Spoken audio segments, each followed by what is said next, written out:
Good day mga bay. Ito na naman, may isang Ford Ranger 2015. Yung concern niya ay check engine on dashboard at saka maglo-low power kapag umiilaw na yung check engine. Yun, check engine.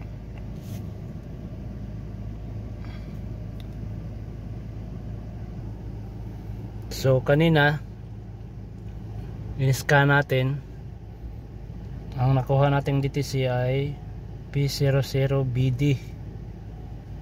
Description: mass airflow or volume airflow too high.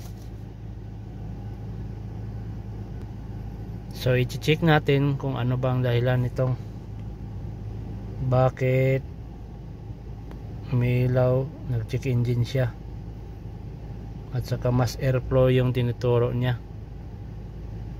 Alright, so ito yung mass airflow.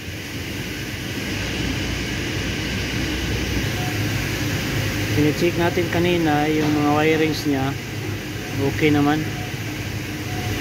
at saka yung sensor. So hanapin pa natin yung possible na cause.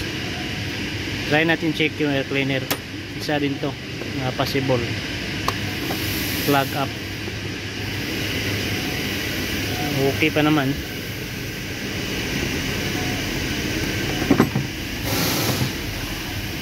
Balik natin.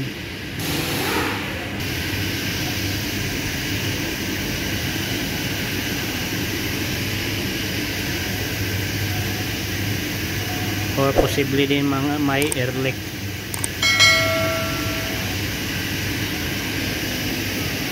Natin yung intercooler niya, baka may leak, at ito din isang dahilan.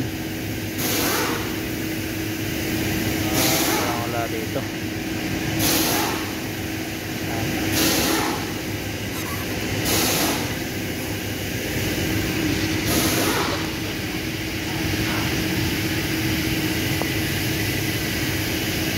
Yan.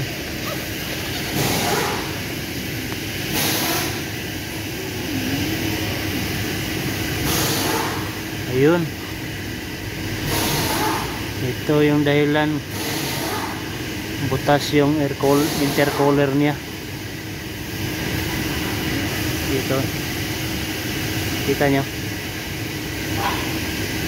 Yan. Butas yan. So papalitan natin yan.